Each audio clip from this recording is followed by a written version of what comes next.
Hi, it's Brian Rose from London Real, and thank you for joining us for a very special world premiere live stream of the movie Plandemic: Indoctrination on the Digital Freedom Platform. As many of you know, on April 6th of 2020, we broadcast a conversation on London Real with David Icke that became the second largest YouTube live stream in the world that day, only behind that of the President of the United States, Donald Trump. With 65,000 concurrent viewers, nearly 4 times our previous live stream with Icke, this episode was expected to reach 40 million views, making it the largest video podcast in human history. Unfortunately, just 30 minutes later, the entire live stream episode was deleted and banned on YouTube, with no explanation and no communication with us. We decided that this censorship was unacceptable and in direct conflict with our mission here at London Real, to create a mass-scale transformation of humanity into a fully empowered, conscious, and cooperative species. So we fought back and created the Digital Freedom Platform, a censorship-free, independent broadcasting system that is of the people, by the people, for the people, and available exclusively on our website at freedomplatform.tv. This was only made possible thanks to the generous donations of over 35,000 people around the world we affectionately call the London Real Army. They donated their hard-earned money so we can broadcast important ideas in an unscripted, unedited, and uncensored manner and fight back against illegal censorship from these trillion-dollar technology companies. Our supporters are fighting with us on the front lines to protect our most basic and fundamental human right, that to freedom of speech. I might not agree with everything you have to say, but I will defend to the death your right to say it. The Digital Freedom Platform is now broadcast game-changing interviews with thought leaders such as Dr. Rashid Buttar, Robert F. Kennedy Jr., Dr. Judy Mikovits, Nobel Prize winner Professor Michael Levitt, Dr. Sherry Tenpenny, Professor Emeritus Noam Chomsky, Dr. Andrew Wakefield, Professor Dolores Cahill, General Robert Spalding, Dr. Andrew Kaufman, and many, many more. These conversations were live streamed uncensored to millions of viewers, and we are extremely proud of what we have accomplished together so far. But we have only begun. As I've said before, we are not here to take part, we are here to take over. For anybody wanting to join us and become a founding member of the Digital Freedom Platform, you can visit freedomplatform.tv/give to donate and fight with us on the front lines to protect our human rights. Today, I am very excited to be working with Mickey Willis, the director of Plandemic, and his incredible team in order to live stream to the world this game-changing film. Can everyone watching now please share this link via the sidebar to any and all of your social media channels? Let me repeat that. Can everyone watching please share this link now via the sidebar to any and all of your social media channels? This is important. Simply ask your friends and family to give us 15 minutes and then they can decide. Your share could make a real difference to the outcome in these very challenging times. I make this pledge to you now, that none of Plandemic, Indoctrination, or anything else we stream will be edited, censored, removed, or banned, and that anybody in the world can watch the full version free at freedomplatform.tv/movie. On a personal note, these past few months have been some of the most challenging of my entire life. My reputation has been questioned in the press, my business is under threat, and my basic human right to express myself is being denied every single day. But this has also been the most empowering time of my life, with millions of people from around the world rising up and voicing their support for our movement. As a result, I have never been so steadfast in my convictions to fight for these basic, fundamental human rights, to freedom of speech and freedom of the press. And that is why we are broadcasting here today. At London Real, we have been a platform for free speech since 2011, and I am excited to exclusively live stream the world premiere of Plandemic: Indoctrination right now. Before we start, please share this link via the sidebar to all of your social media accounts. Your single post could make the difference in our battle against the tyranny of censorship. Thank you, and enjoy the film.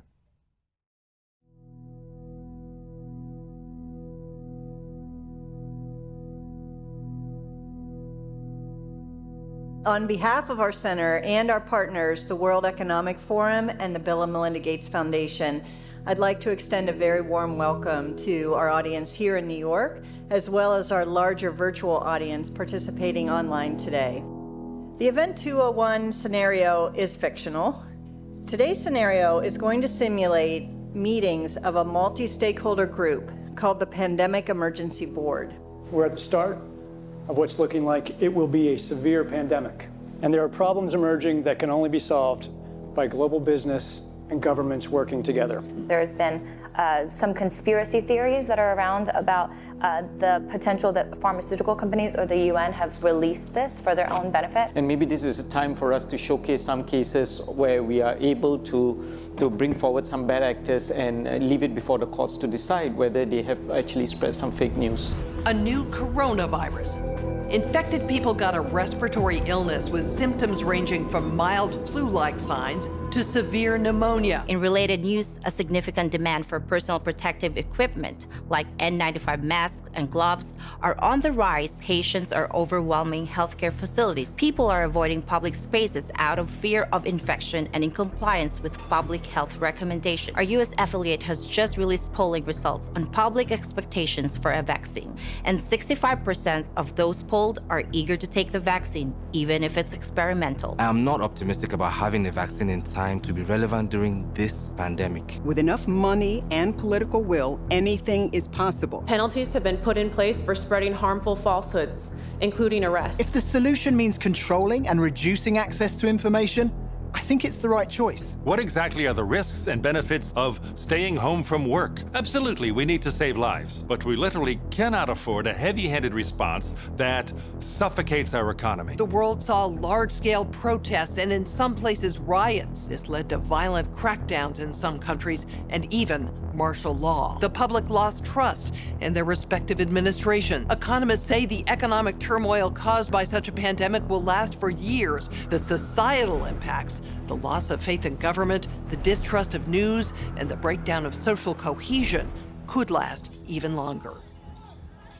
We have to ask, did this need to be so bad?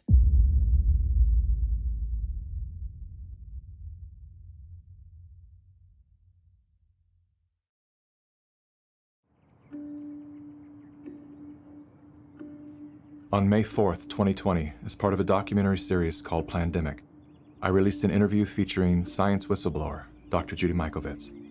The interview received fierce backlash for spreading what the media declared dangerous conspiracy theories.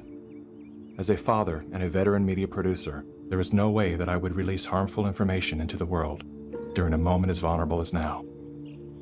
I had known Dr. Judy for 2 years before filming her interview. I read her book, then thoroughly researched and vetted her story. After interviewing her legal team, former colleagues, and people who have known her for decades, one thing I can say without question is, Judy Mikovits is one of the most honest, caring, and courageous women I've ever known.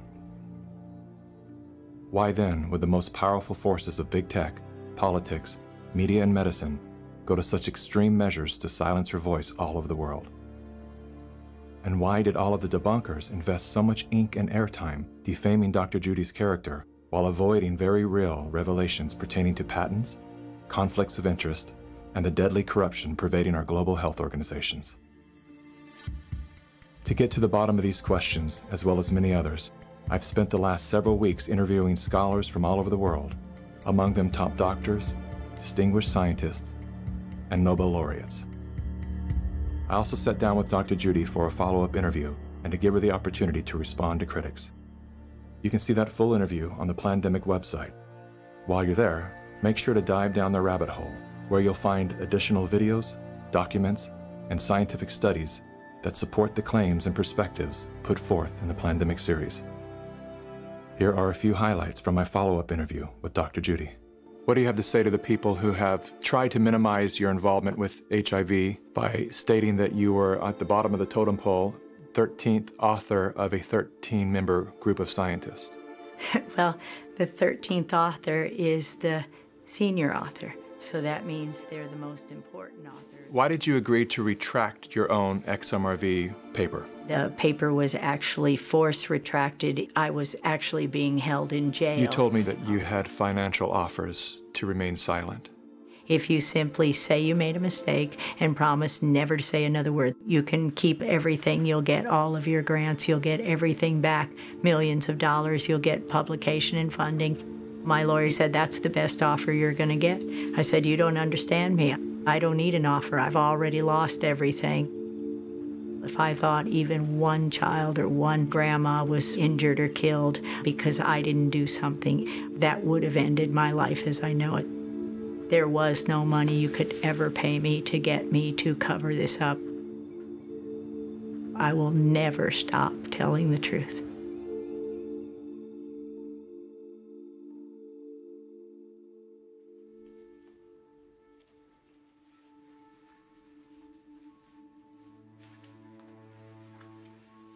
I'm the developer of Linguistic Genomics, which was the first platform on which you could determine the intent of communication rather than the literal artifact of communication.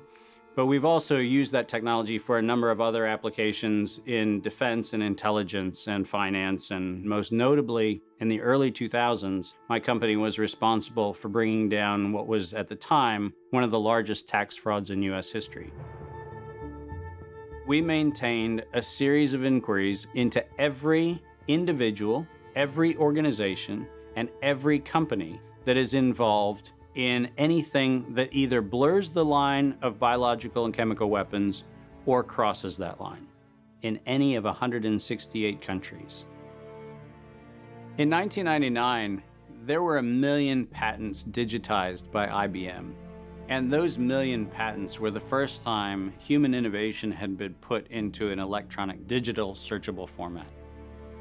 We took that information and we did a very simple exercise using our linguistic genomics technology, where I made the horrific assessment that approximately 1/3 of all patents filed in the United States were functional forgeries, meaning that while they had linguistic variations, they actually covered the same subject matter. In 1999, patents on coronavirus started showing up, and thus began the rabbit trail. March 2003, panic grips Hong Kong as a deadly new virus sweeps through the city. In 2003, the Center for Disease Control saw the possibility of a gold strike, and that was the coronavirus outbreak that happened in Asia.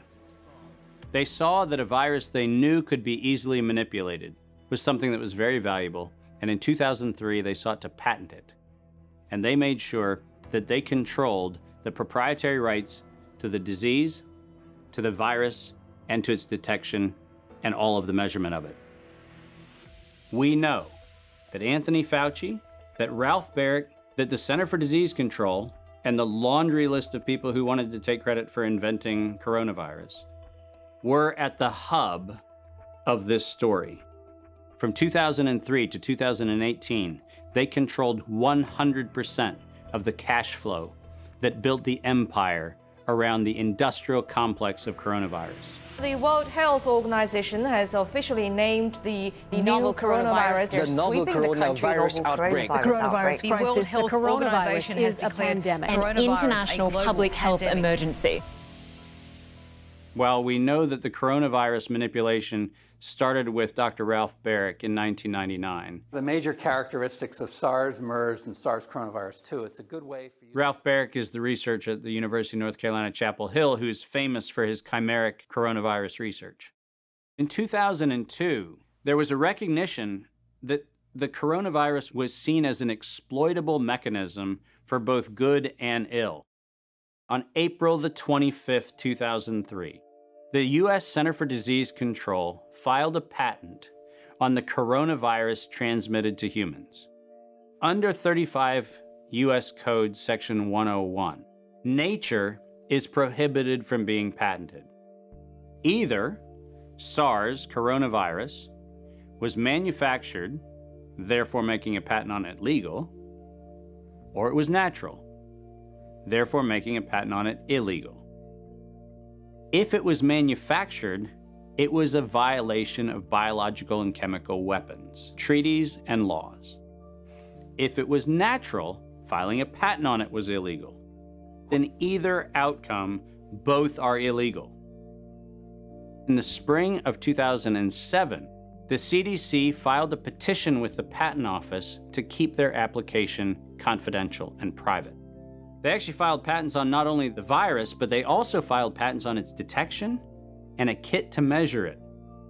Because of that CDC patent, they had the ability to control who was authorized and who was not authorized to make independent inquiries into coronavirus.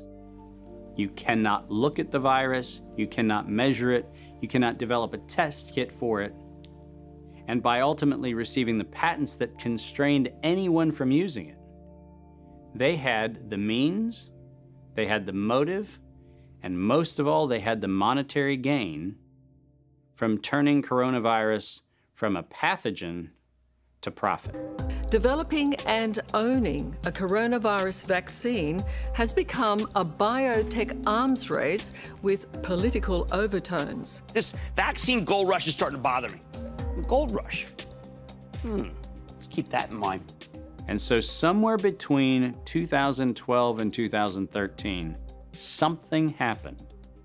The federal funding for research that was feeding into places like Harvard, Emory, University of North Carolina, Chapel Hill, that funding suddenly became impaired by something that happened at the NIH, where the NIH got this little tiny moment of clarity and said, I think something we're doing is wrong. And in 2013, the NIH said, gain-of-function research on coronavirus should be suspended. The National Institutes of Health had a moral and social and potentially legal reason to object to research. But the letters that were sent to the researchers essentially said, you are receiving notice that we're telling you to stop. And now on the bottom of the page, we're going to clarify what stop means. Keep going. But when the heat gets hot in 2014 and 15, what do? You offshore the research. You fund the Wuhan Institute of Virology to do the stuff that sounds like it's getting a little edgy with respect to its morality and legality. But do you do it straight way? No. You run the money through a series of cover organizations to make it look like you're funding a US operation, which then subcontracts with the Wuhan Institute of Virology. The US could say, China did it. China could say, the US did it. And the cool thing is, both of them are almost telling the truth. Where did the coronavirus come from? There is a new investigation into its origins. U.S. intelligence officials tell NBC News that they are examining whether the virus accidentally came from a Chinese lab. Chinese officials pushing back against that claim on Thursday, tweeting that it might be the U.S. Army who brought the epidemic to Wuhan. I was the first person in the world to look at an epidemic and study its characteristics and prove that it was due to biological warfare and was not a natural occurrence. So I published that 28 years ago. Early in this pandemic, I did not think the coronavirus was a natural occurrence from bats. I feel quite convinced that this was a laboratory-designed organism.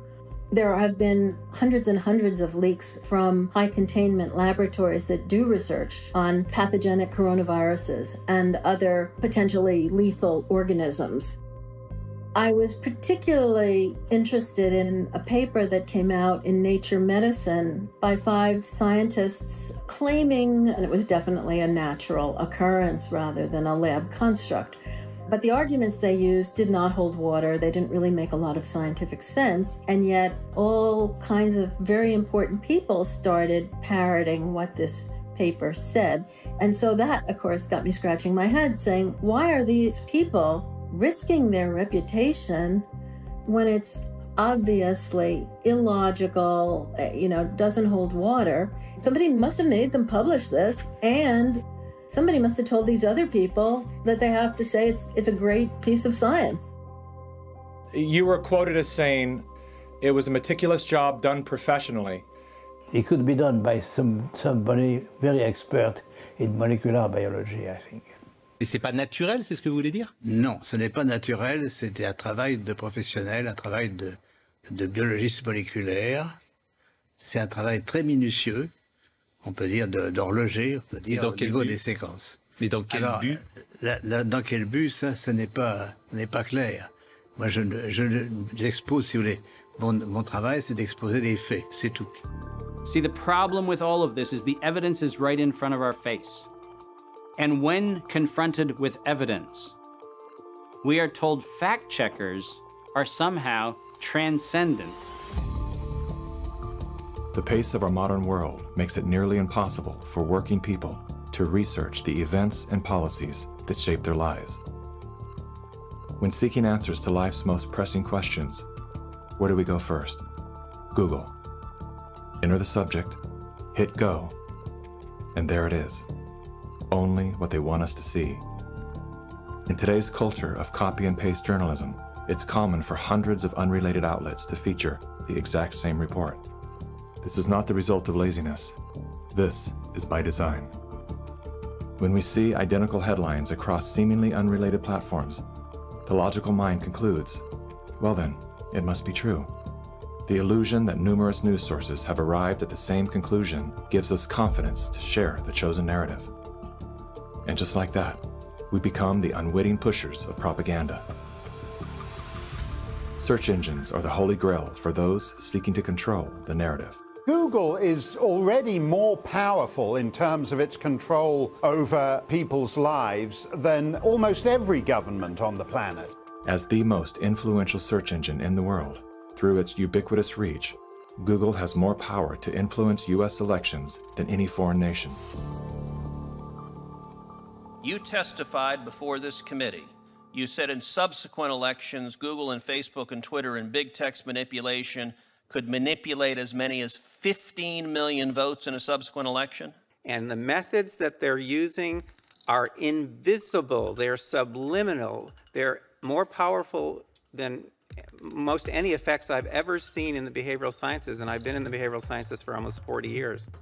The blacklists is something that Google said didn't exist, and they testified that under oath. And nothing but the truth, so help you God. I do. Now, me as an engineer, I just did a search on Google's internal search engine, and guess what I found? It had blacklisted search terms like cancer cures.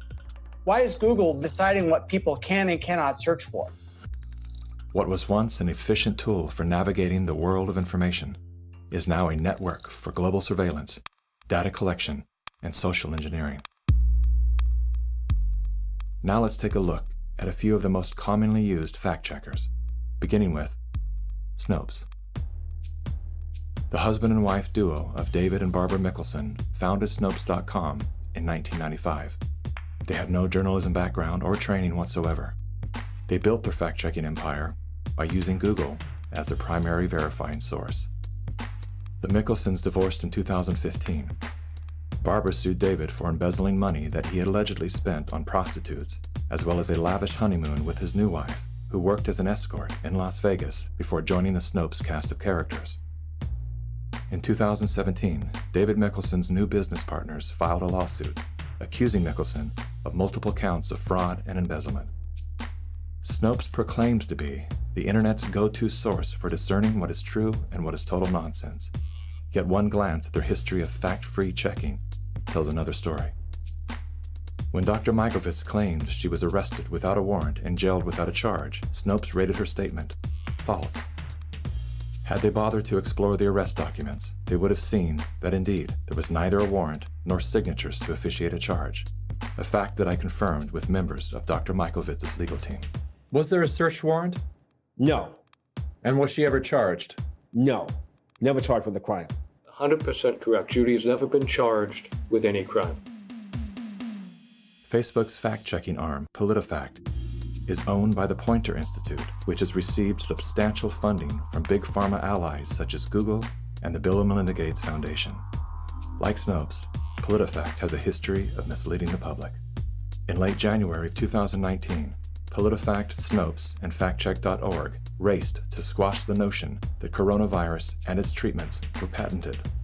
They reviewed only 3 of the 4,452 publicly available patents, which unmistakably show that SARS coronavirus detection and treatment had been widely patented by both the public and private sectors. Facebook's founder pledged to the WHO, saying they would remove false claims and block exploitative ads. They're working with the World Health Organization and with the NHS, so they have a hotline, if you like, from those official sources. Wikipedia is the go-to destination for introductions to people, places, and things. Even the all-knowing Amazon Alexa calls on this digital encyclopedia. Alexa, who is Dr. Judy Mikovits? According to Wikipedia, Judy Ann Mikovits is a former American research scientist who is known for her discredited medical claims. She has been described as an anti-vaccination activist and a promoter of conspiracy theories, and has been accused of scientific misconduct. Wikipedia is supported by the Wikimedia Foundation, a non-profit parent organization with a long history of politically tied funders. Many named, many anonymous. What exactly does a Wikipedia donor receive in exchange for their generosity? What began as an unbiased open-source platform is now weaponized to undermine the work and reputation of anyone deemed a threat to its stakeholders. And once they smear you, they lock you out for making corrections to your own bio. In summary, most independent fact-checkers are neither independent nor factual. Simply put, they are political spin machines. And so what they have done is they've decided that there's an approved narrative. If it is in line with the CDC's public pronouncements, and if it's in line with the World Health Organization public pronouncements, it is presumed to be correct. I don't have to remind many Americans that the Center for Disease Control was the one that said you should use DDT in your homes. Used right, it is absolutely harmless to humans and animals. Remember the name, DDT. It spells certain death. A scientific panel today reported that pesticides may indeed represent a grave threat to mankind. Remember the swine flu scare of 1976? That was the year the U.S. government told us all that swine flu could turn out to be a killer, and Washington decided that every man, woman, and child in the nation should get a shot to prevent a nationwide outbreak, a pandemic. Well, 46 million of us obediently took the shot. Did anyone ever come to you and say, there's the possibility of neurological damage if you get into a mass immunization program? No. No one ever did? No. I can't believe that they would say that they did not know that there were neurological illnesses associated with influenza vaccination. That simply is not true. We did know that. Then he's lying. I guess you would have to make that assumption. Then why does this report from your own agency list neurological complications as a possibility? You didn't feel it was necessary to tell the American people that information. Dr. Sensor's CDC also helped create the advertising to get the public to take the shot. The vaccines are safe, so roll up your sleeve.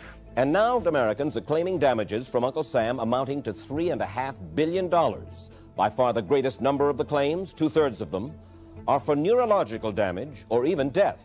There are serious concerns tonight about how well the CDC controls dangerous germs at its own labs after yet another safety lapse.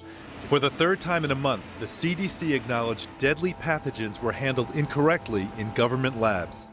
That CDC is the CDC that allegedly is looking out for your public health.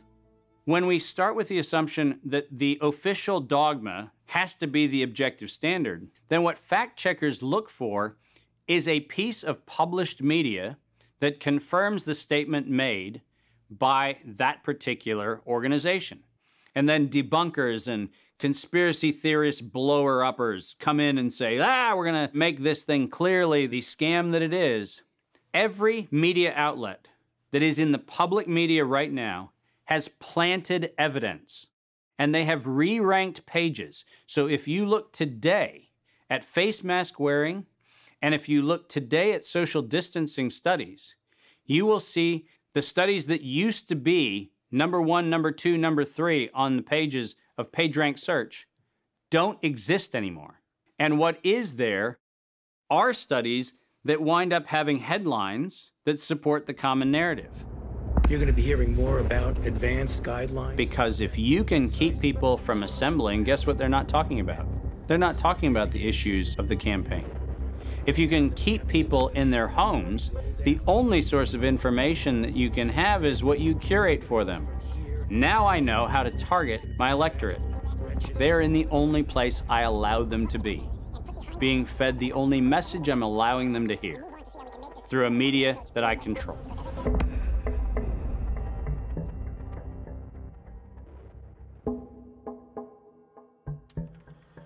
Since the invention of the printing press, there's been a battle to control disseminated information.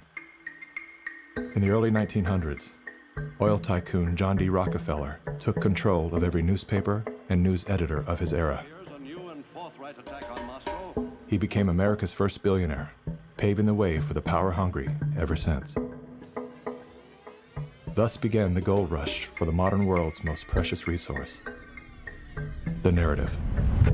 Do you have any people being paid by the CIA who are contributing to a major circulation American journal? During a Senate committee investigation, it was revealed that the CIA had been conducting a covert operation to infiltrate and control U.S. media. They called it Operation Mockingbird. We do have people who submit pieces to American journals. Do you have any people paid by the CIA who are working for television networks? This, I think, gets into the kind of details, Mr. Chairman, that I'd like to get into in executive session. Over 3,000 CIA contracted and trained operatives were placed in key positions within top media outlets. Posing as editors and journalists, these well-paid actors never dared to question the effect of their lies on the world beyond their cozy studio. How often does the CIA manipulate the media in this way? It goes beyond your wildest imagination. Setting up student organizations so they could draw radical students in. 5,000 university professors co-opted to help the CIA manipulate people's minds.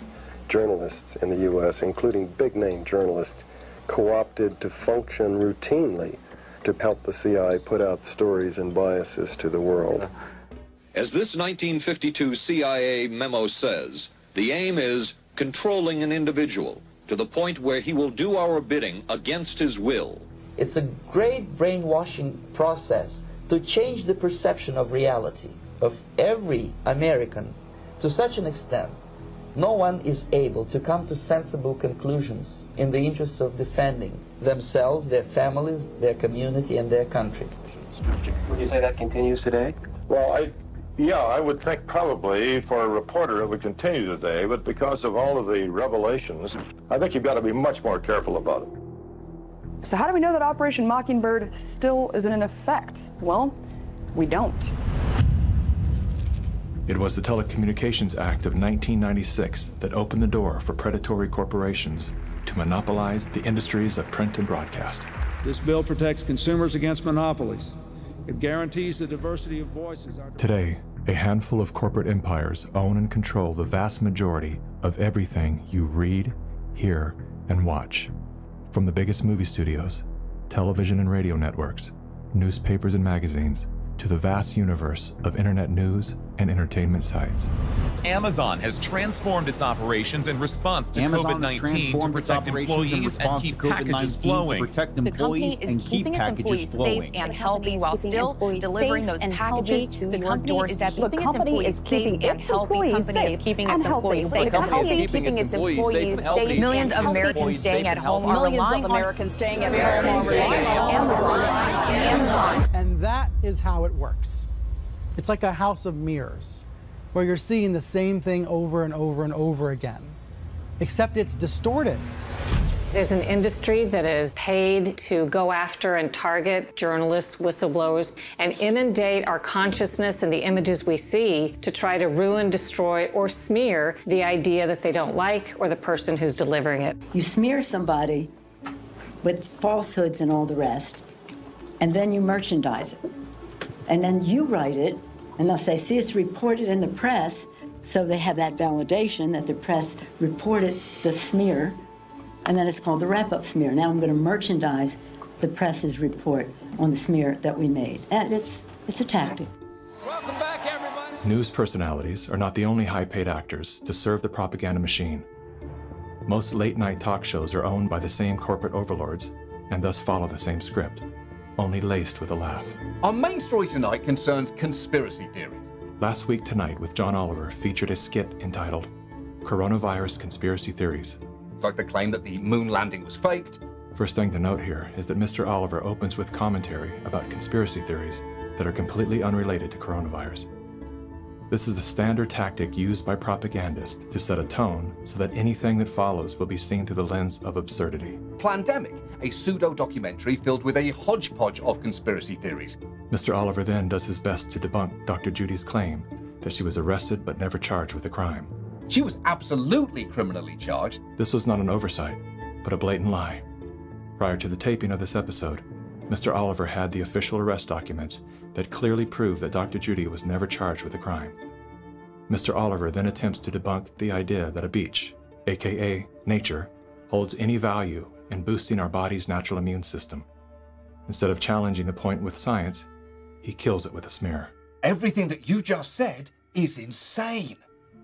Television is not the truth. We deal in illusions, man. None of it is true. But you people sit there day after day, night after night, all ages, colors, creeds. We're all you know. You're beginning to believe the illusions we're spinning here. You're beginning to think that the tube is reality and that your own lives are unreal. This is mass madness, you maniacs. In God's name, you people are the real thing. We are the illusion. So turn off your television sets. Turn them off now. Turn them off right now. Turn them off and leave them off. Turn them off right in the middle of the sentence I'm speaking to you now. Turn them off. In 1979, the world decided that we needed the Bayh-Dole Act because we needed to reform our patent system. And one of the modifications was we allowed recipients of federal funding to patent and retain economic interest in the research that the public paid for. You get a $5 million grant from the taxpayer, and then you get to charge the taxpayer a premium for the technology they paid to develop. Pfizer's going to get nearly $2 billion. Moderna receiving $438 million in taxpayer money. And yet both companies have said they will not sell the vaccine at cost. They're going to make a profit on it. Should pharmaceutical companies profit off this vaccine research that taxpayers have helped fund? The Bayh-Dole Act failed the American people because rather than standing on the shoulders of giants, we now kneel at the feet of greed.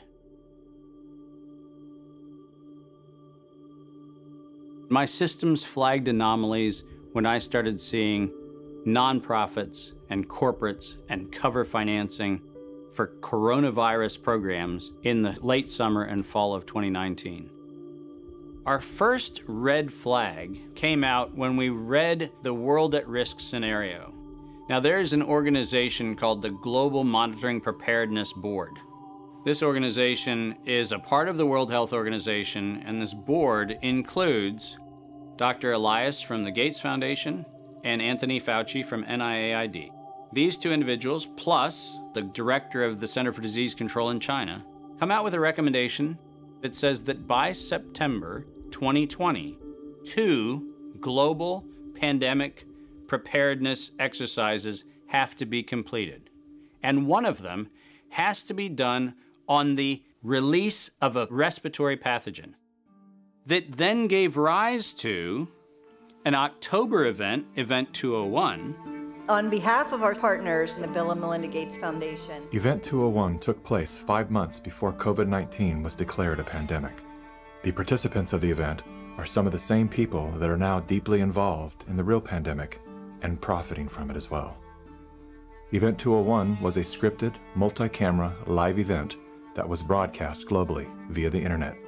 An event of this complexity and magnitude would take months to write, prep, and produce, placing the conception date at least 1 year prior to the actual pandemic There is no question that there will be a surprise outbreak. Anthony Fauci knew as early as January of 2017 that we would see an outbreak before the end of 2020. Even Bill Gates, a man with no medical training, knew it was coming. If we start now, we can be ready for the next epidemic. Every single thing that you have seen play out in front of your eyes, all of them laid out in their tabletop exercise, which, by the way, fact checkers have said has nothing to do with the coronavirus outbreak. Just happenstance. This is that wonderful universe of improbabilities where events just co-emerge and then nature conveniently backs itself into our architecture. That's the scenario we're supposed to accept. Brilliant.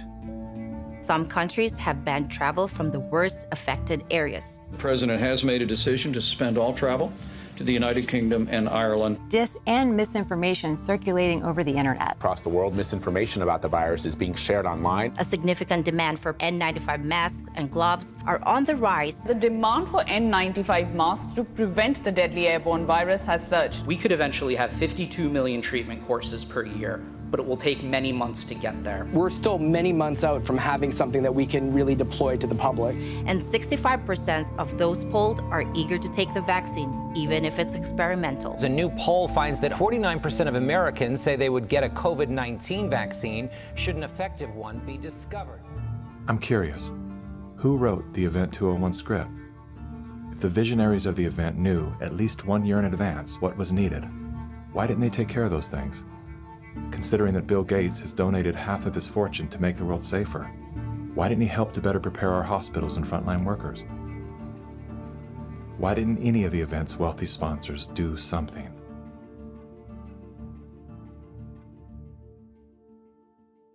Now here we are. You know, we didn't simulate this, we didn't practice. On behalf of our partners in the Bill and Melinda Gates Foundation. So both the health policies and economic policies, we find ourselves in uncharted territory. Event 201 was not the first scripted exercise to prophesize the future with astonishing accuracy. Leaders of global health and business have been seeding reality with fictional scenarios for several decades. The scenario, obviously, is fictional. 1 year prior to Event 201, many of the same sponsors, hosts, and actors came together to produce a tabletop pandemic simulation for a fictional virus they branded Clade X. 1 year to produce a vaccine for this is too long. We should have stockpiled, we didn't, but we're going to have to look at that vaccine question to see if we can speed up the delivery. And if we do not have the public with us, we're in big trouble. In 2010, the Rockefeller Foundation released a 54-page document called Scenarios for the Future of Technology and International Development. Page 18 features the pandemic scenario, Lockstep, a world of tighter top-down government control and authoritarian leadership, with limited innovation and growing citizen pushback. China's government was not the only one that took extreme measures to protect its citizens from risk and exposure. During the pandemic, national leaders around the world flexed their authority and imposed airtight rules and restrictions, from the mandatory wearing of face masks to body temperature checks at the entries to communal spaces like train stations and supermarkets. Even after the pandemic faded, this more authoritarian control and oversight of citizens and their activities stuck and even intensified. We are living in a time where leadership, unfortunately, is compromised. And by that I mean that individuals are placed in power for their ability to be influenced, not their merits of leadership.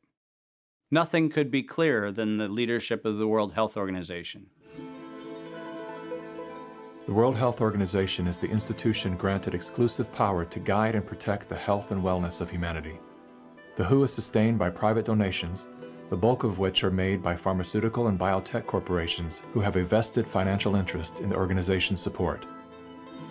In 2017, the Associated Press reported that the WHO routinely spends about $200 million a year on travel expenses, more than what it spends to fight some of the biggest problems in public health, including AIDS, tuberculosis, and malaria combined. The WHO's repeated issuing of inaccurate and bad advice is not merely the result of incompetence, but rather the direct result of the Communist Party of China deliberately buying out WHO's leadership. On the nomination of the Executive Board, appoints Dr. Tedros Adhanom Ghebreyesus as Director General of the World Health Organization. Tedros Ghebreyesus is the World Health Organization's first Director General that isn't a medical doctor. No Tedros for WHO! No Tedros for WHO! The appointment to the organization's highest position was controversial, given that in his previous role as Ethiopia's health minister, Tedros was accused of covering up 3 major health epidemics. Tedros is no stranger to controversy. As a former Minister of Health in Ethiopia, he has been accused of an alleged cover-up of 3 possible cholera epidemics. Prior to his appointment, Tedros was a high-ranking member of the Tigray People's Liberation Front, a brutal and corrupt political group responsible for crimes against humanity, including bombings, kidnappings, tortures, and killings. How does a man with such a controversial past score the top position at the world's most influential health organization? I have known Bill and Melinda for many, many years now. While serving as Ethiopia's health minister, Tedros became intimately intertwined with both the Gates Foundation and the Clinton Foundation. The health minister of Ethiopia, one of the ablest public servants I ever worked with. With the backing of the 2 most powerful foundations on earth and the full support of the Communist Party of China, Tedros was a shoo-in. We will have many body bags in front of us if we don't behave.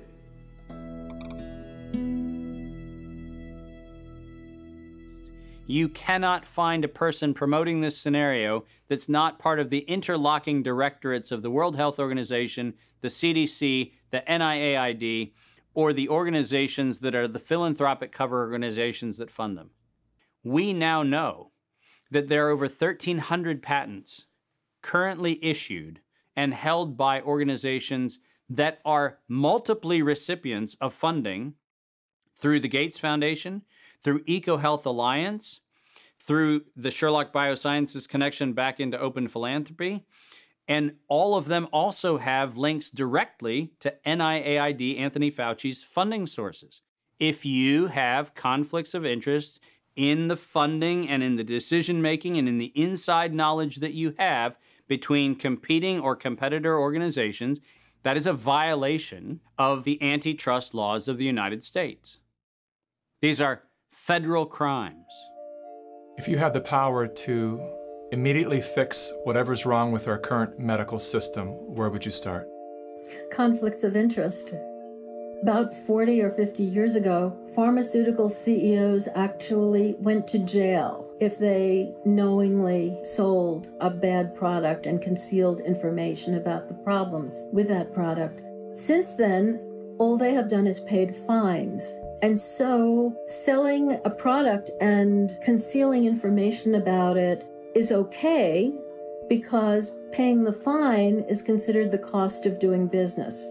How did the pharmaceutical industry come to capture the rest of the medical industry? And it's because they had so much money to bribe the NIH, the CDC, the FDA, the professional associations, the journals, the medical schools, and everyone else.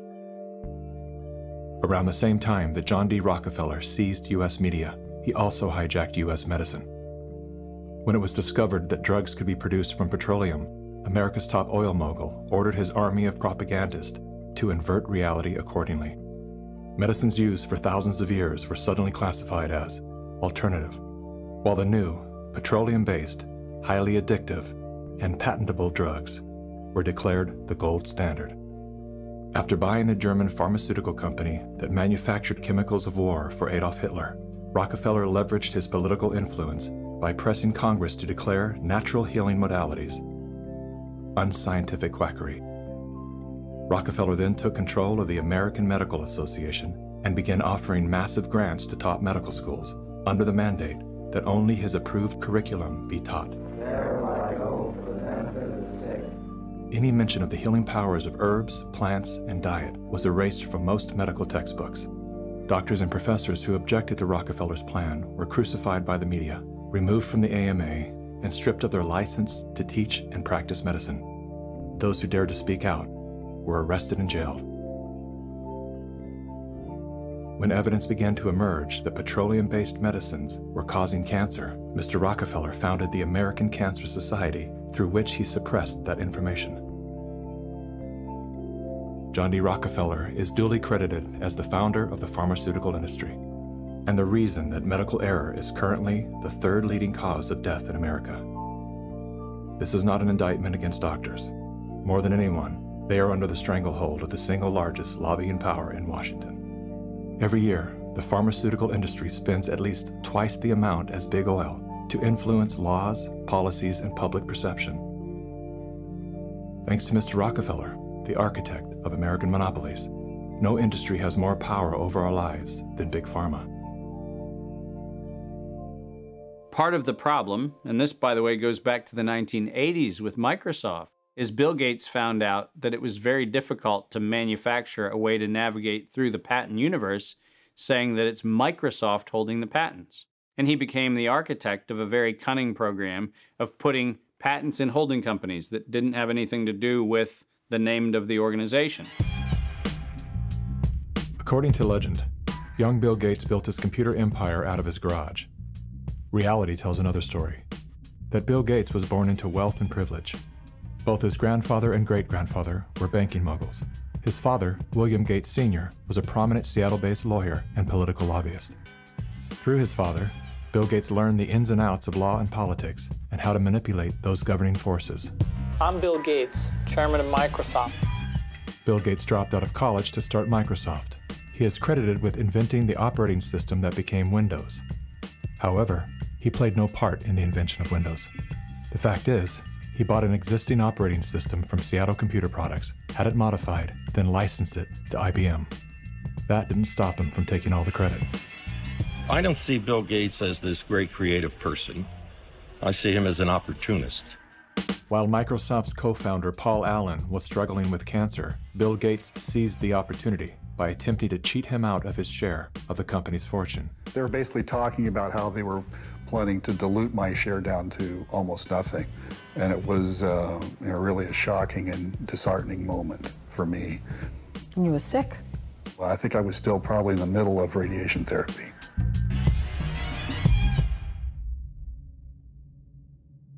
Gates' business strategies came under fire in 1998 when the United States Department of Justice sued Microsoft for antitrust violations. This is tape 3 of the videotape deposition of Bill Gates on September. During the 18-month trial, Gates gave hours of videotape testimony.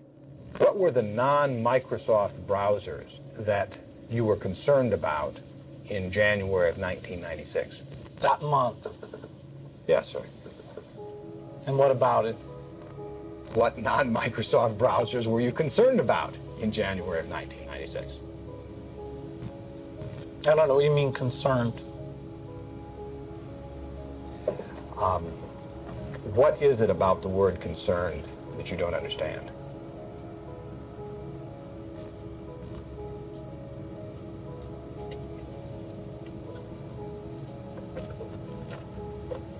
I'm not sure what you mean by it.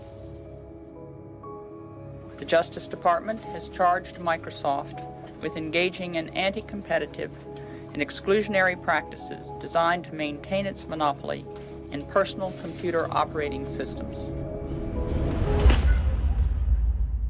In a move to overshadow the negative press, Gates invested $100 million to set up the Bill and Melinda Gates Foundation. Overnight, Bill Gates transformed his public image from ruthless tech monopolizer to the world's most generous philanthropist. I'm pleased to announce that we're pledging an additional $1 billion We had the chance to witness Bill Gates 2.0, the man you don't know. The rebranding campaign paid off. His net worth swiftly doubled, earning Bill Gates the title of richest man in the world. You've invested $10 billion in vaccinations over the last 2 decades, and you figured out the return on investment for that, and it kind of stunned me. Can you walk us through the math?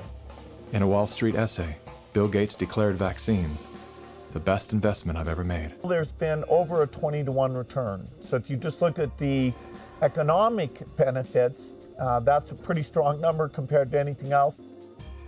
The Gates Foundation expanded rapidly into a massive, vertically integrated, multinational corporation, controlling every step in a supply chain that reaches from its Seattle-based boardrooms to the villages of Africa and Asia. Is the world's largest private philanthropy causing harm?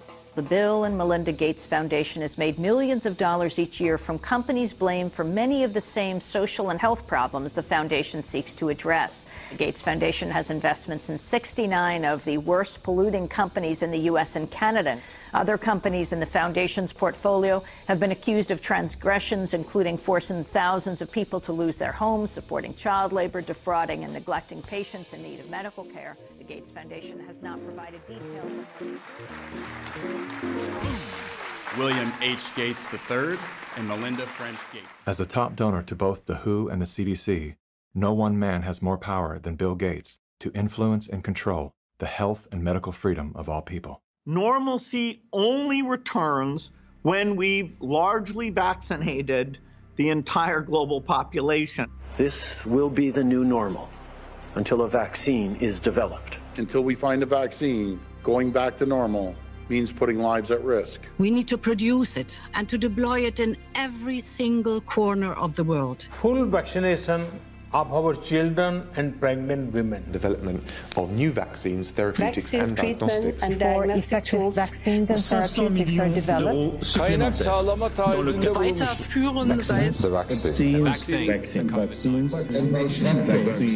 We've already bought the syringes. We already know where it's going to happen. We're thinking about what that's going to be. It's all part of this plan. Our military is now being mobilized, so at the end of the year, we're going to be able to give it to a lot of people very, very rapidly. In 1986, President Ronald Reagan signed the National Childhood Vaccine Injury Act, granting total immunity to vaccine manufacturers. After a decade of lawsuits related to vaccine injuries and deaths, vaccine makers were going bankrupt. In a move to coerce policymakers, vaccine companies threatened to stop making vaccines until they could be legally shielded from liability. To this day, when someone is injured or killed as the result of an adverse reaction, it is the U.S. taxpayers that pay for the damages. Welcome back. Were several Indian tribal girls used as guinea pigs? The report alleges that 2 American pharma giants' untested vaccine was administered to thousands of tribal girls without proper study and paperwork. India was among the hardest hit after Bollywood celebrities were incentivized by the Gates Foundation to urge the public to submit to mass vaccinations. In 2009, tribal children were administered the HPV vaccine. Over 24,000 girls were told they were being given wellness shots, in many cases without the informed consent of a parent or a guardian. The people that were administering these vaccines lied to the guardians of these girls and told the girls, oh, this is going to cure cancer, you're never going to have cancer. And these girls became severely injured. Some of them developed seizures, some of them developed cancer, and 7 girls died.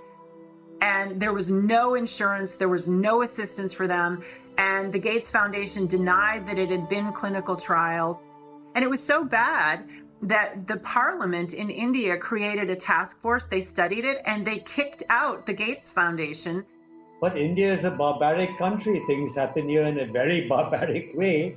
But I was surprised to find an American organization operating in broad daylight, doing things in a very, very, let's say, Indian fashion.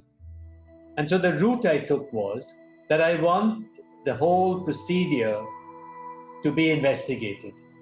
The Indian Parliament formed a committee, and it was to me a rather surprising move because you generally don't often have such a high-level inquiry into matters affecting poor people. And that was such an extraordinary report. I don't think Indian Parliament has ever come out with such a scathing report. And the government officials came up and said, we shouldn't have authorized this. We're sorry. We're not going to allow them again. And now they're back doing their same old tricks again. The good news is that human clinical trials can start as early as July 2020 for India's first COVID-19 indigenous vaccine that's been developed by Bharat Biotech. So you can imagine how the manipulation of the media, by the media, the manipulation of public opinion by leaders from all political parties unanimously saying, we want a vaccine. And the worst thing is they are taken as philanthropists, whereas what this actually is the acquisition of political and financial power. And I think the second most populous country with 1.3 billion people is going to be a good base for pharmaceutical companies to make a killing and also kill a lot of people in the process. Yes, I just find it a pity that we haven't been able to get any benefit for the girls who suffered, you know. It's so terrifying as to what they're actually doing with the world. We're taking things that are, genetically modified organisms, and we're injecting them in little kids' arms. We just shoot them right into the vein. A 2018 scientific study released in the International Journal of Environmental Research and Public Health concluded that over 490,000 children in India developed paralysis as a result of the Gates-supported oral polio vaccine that was administered between the years of 2000 and 2017. Using all the usual sleight of hand, US-based media and fact-checkers rushed to bury the story. But thanks to the meticulous work of a team of Indian researchers and doctors, the inconvenient truth lives on the NIH.gov website. It's my honor to introduce Bill and Melinda Gates. Without any medical training, Bill and Melinda Gates founded the Global Alliance for Vaccines and Immunization, through which they fulfill their agenda to vaccinate the world. The foundation has been sued by the governments of some of the poorest and most vulnerable nations for causing serious harm through experimental vaccine programs. If you just look at healthcare workers around the world, they deserve to get the vaccine first. Here in the United States, really, it's going to be Black people who really should get it first, and many indigenous people. Vaccines were always taught to us that it was safe, it was healthy, this is things that we had to do. But given the position that I am in now as a state legislator, and looking at these studies and reviewing a lot of these studies, it's very scary. And I want the African American community to open up their eyes. Of all the places that Mr. Gates could have gone in the world, why did he settle on Africa? It's not because he cares about people that look like me. He cares about an agenda. African bodies have been used as lab rats for many years for Big Pharma. They are using us for trials, they are using us for testing, but as an African, I say no more. Africans, they're tired of becoming the guinea pigs of the world. Their antennas are raised and they're telling each other all over social media. They're on high alert right now. There is a policy of the American government. It's called the Kissinger Report, which was produced in the mid-70s. And it explicitly states that the purpose of the foreign policy in Africa was to reduce the population, because they have great mineral resources there. At the time, Kissinger and those involved with the Carter administration wanted to shrink the population, make sure that the Africans do not develop and do not use the resources for themselves, because we in the States, we need them. There is a concerted effort of foreign powers to control the population of Africa. Some children did survive the botched vaccinations last month and will recover, but 15, all under the age of 5, died from fever, vomiting, and diarrhea. Human errors contributed to the unfortunate deaths of the children. How can you believe Big Pharma but not believe these parents when they tell you that their children have been injured by Big Pharma? I don't care how big this corporate machine looks. As a parent, I can tell you, these people will never stop fighting for their kids.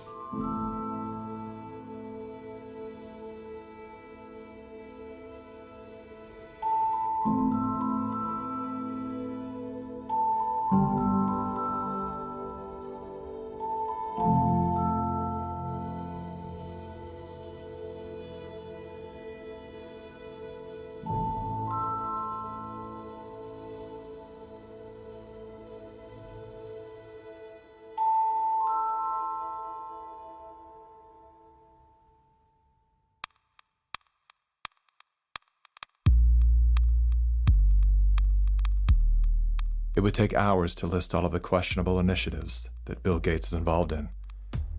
Here's a few of the highlights. Gates is one of the key funders in the stratospheric controlled perturbation experiment designed to block out the sun in an effort to control global warming by releasing massive amounts of calcium carbonate and other materials into the upper atmosphere. Critics, including environmental scientists, have called the project a global genocide experiment. Gates has invested over $1 billion in Earth Now's global surveillance project. The project will launch hundreds of satellites into space, which will allow for the 24/7 monitoring of all people everywhere. In partnership with MIT, Bill Gates has developed a new technology that allows vaccines to be injected under your skin along with your medical records. The quantum dot tattoo will implant an invisible certificate that can be scanned by authorities using a cell phone app and infrared light. Eventually, what we'll have to have is certificates of who's a recovered person, who's a vaccinated person. So eventually there will be this digital immunity proof. The EPA recently approved an experimental use permit to Oxitec, a biotech company funded by the Bill and Melinda Gates Foundation. In an effort to fight malaria, Oxitec will soon release millions of genetically modified mosquitoes in various U.S. states. According to the NIH website, programs are being developed to allow human immunization via mosquito bite. It was Science magazine that coined the phrase, flying syringes. Would you raise your hand, please? Do you solemnly swear the testimony you're about to give in the matter now pending should be the... A shocking new report from the New York Times sheds light on the connection between Microsoft founder Bill Gates and the late Jeffrey Epstein.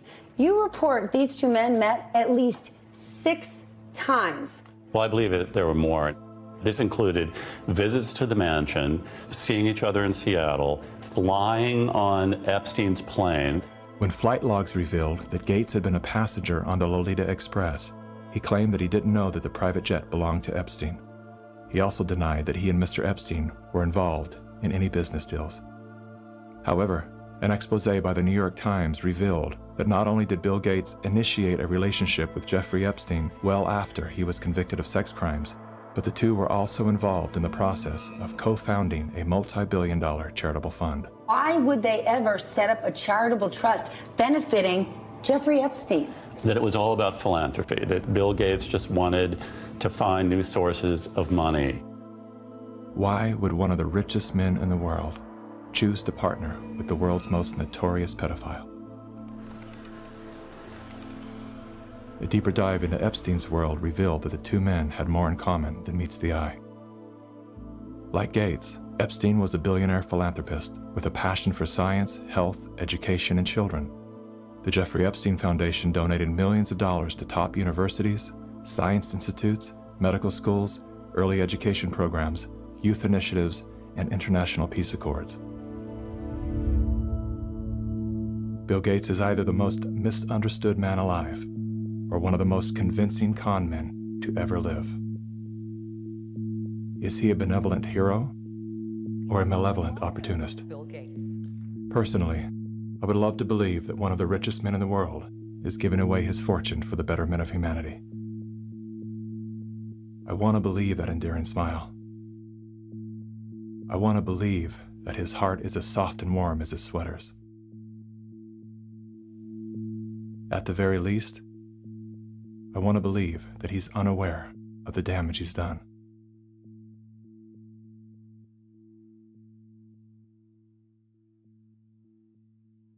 I'm happy to announce that we've discovered a vaccine. We no longer have to live in fear. Everyone can get back to their normal lives. It's the great hope galvanizing the world. A vaccine for COVID-19. But are we being sold a lie? After all, COVID-19 is the 7th coronavirus to strike mankind, and we've never found a vaccine for any of them.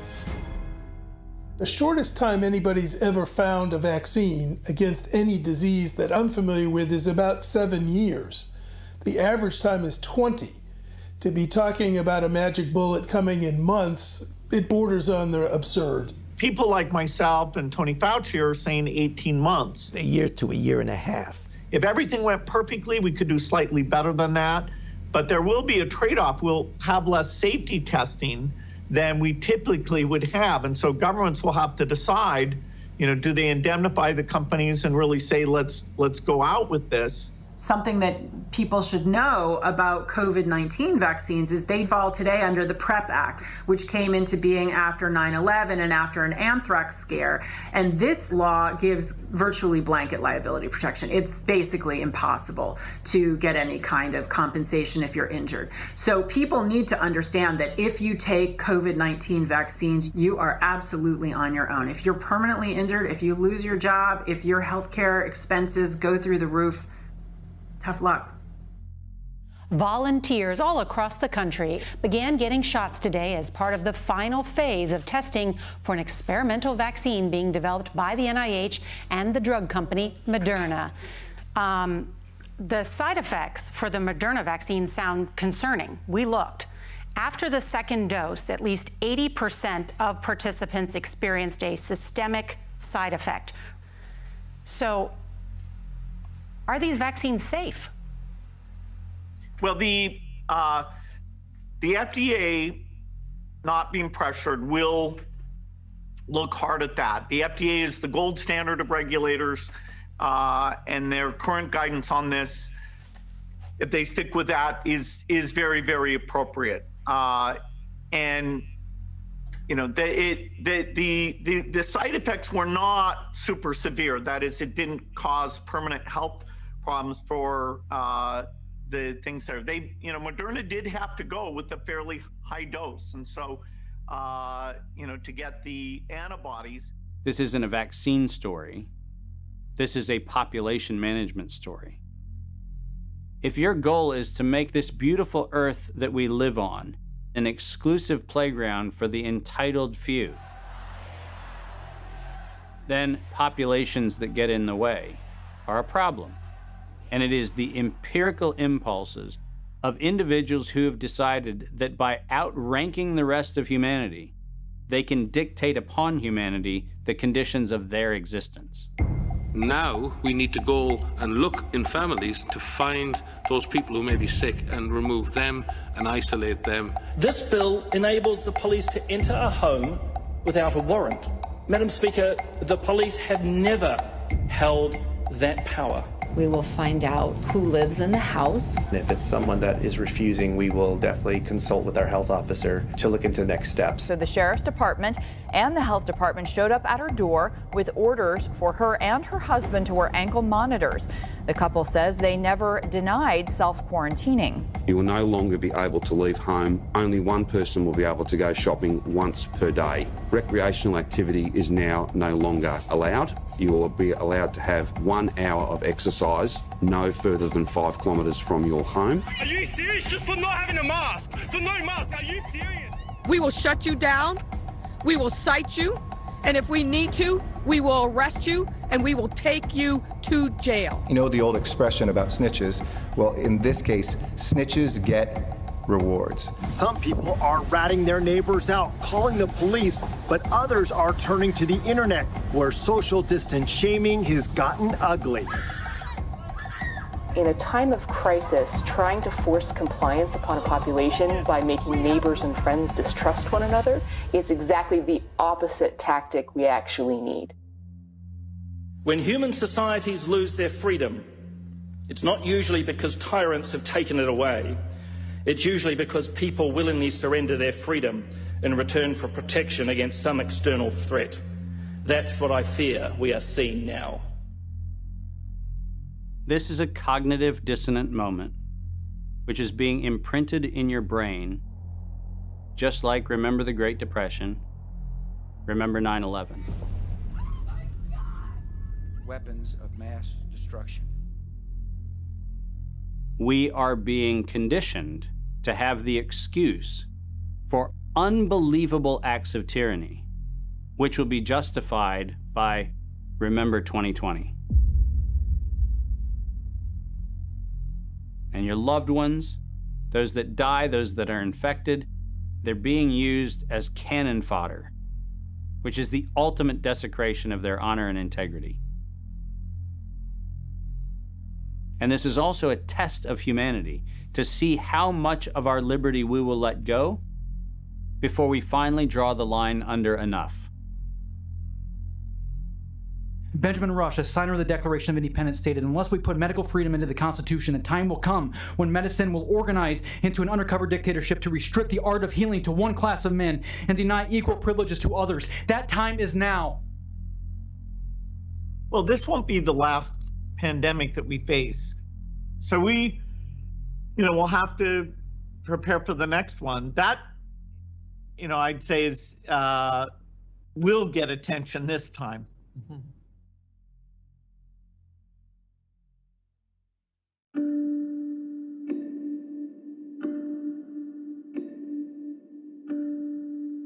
This is not a time for us to go in a mob frenzy, find the perpetrators and haul them into the town square and pillory them. This is a moment for us to recognize that every decision that is being made today by any of the conspiring parties made perfect sense in each increment when each one of those decisions was made. The sum of those incremental steps has led to devastation because they lost touch with their fellow humanity. But that's an invitation for each one of us to examine how we're living and how not a single decision we make, not one, in any moment, is without consequence. This is our moment to reclaim our humanity.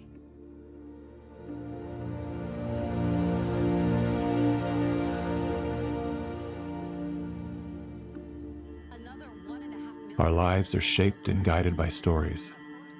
The stories we're told become the stories we tell. The more we hear them, the more we believe them. When used as a tool, they help us to better understand who we are, where we came from, and where we're going. When used as a weapon, they can be deadly. One of the most dangerous stories we've been told is the one that goes something like this. Humanity is a failed experiment. We are parasites, a cancer, a virus. Human beings are a disease. It is a myth that permeates our movies, our music, our media, and our minds. As they say, repeat a lie often enough, it becomes truth.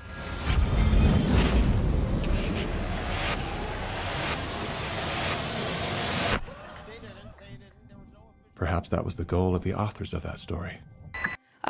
We feel too afraid to have kids because we feel that we're heading towards civilization breakdown as a result of Fear shuts down the part of our brain designed to solve problems. Without that ability, we look for others to guide and save us. In doing so, we lose touch with our most primal nature. We forget that we are an extension of the most brilliant and resilient ecosystem in the universe. We stop eating food grown from the earth and begin consuming products processed from machines. We trade medicines that heal for drugs that harm. We abandon love and liberty for debt and dependency. The good news is, our story is not over. The climax has yet to come. That moment when the hero rises from defeat, summoning a force they forgot they had. A force within, a force of nature.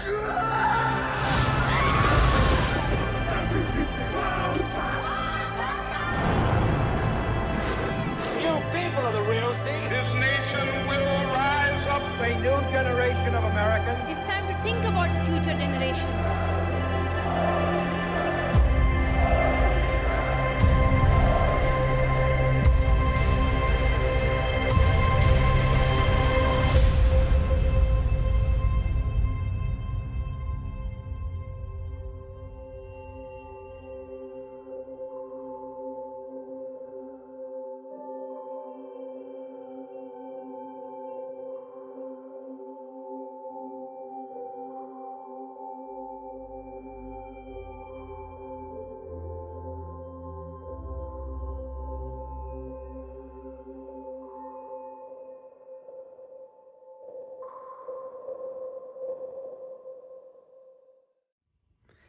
And that is the conclusion of Plandemic Indoctrination. Wow. I hope you enjoyed that film as much as I did. I just want to say a massive thank you to every single member of the London Real Army worldwide, the over 35,000 people who donated to create the digital freedom platform that was used to stream this film to you absolutely free.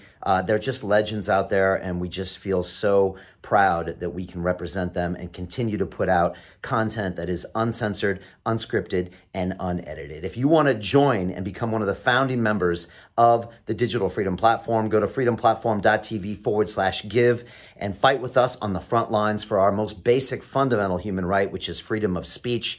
I would really appreciate that. We also have got some t-shirts and swag for some of the big donors. Also, if you could click on the sidebar right now and share this to all of your friends and family, email, text messages, all your social media platforms. This video will be free to play, hopefully for eternity. So please share that now.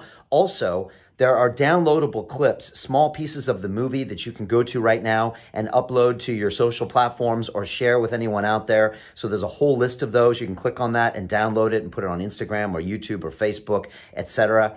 Also, on top of that, if you wouldn't mind, sign our open letter. I wrote it to governments, to media companies, to regulators. It's freedomplatform.tv/letter. We've got over 200,000 signatures, and we really want to show these governments that we want the legislation for digital freedom of speech. Super, super important. Also, big announcement. I've got the director, Mickey Willis, of Plandemic on London Real. And it's happening Wednesday, August 19th at 5 p.m. UK time. That will be streamed live on the Digital Freedom Platform. So we're super excited to talk to Mickey all about the movie, how he made it, what the narrative was, everything that's going on in his mind. So I'm super excited about that. And look, finally, we have the London Real Academy. So if we can help with anything that you need, whether that means starting a business or starting a podcast or anything, that's what we do. We're specialists at that, and I would really love to help you all out. So again, thank you so much. I really appreciate all of the members of the London Real Army and everyone who donated their hard-earned money to fight with us on the front lines for your human rights. Again, freedom of speech and freedom of the press. It's so important to be able to stream these things now because we're not getting any help from these trillion-dollar technology companies, from our governments, from mainstream media. So I really appreciate everybody in the London Real Army. Again, if you want to be a founding member, go to freedomplatform.tv/give.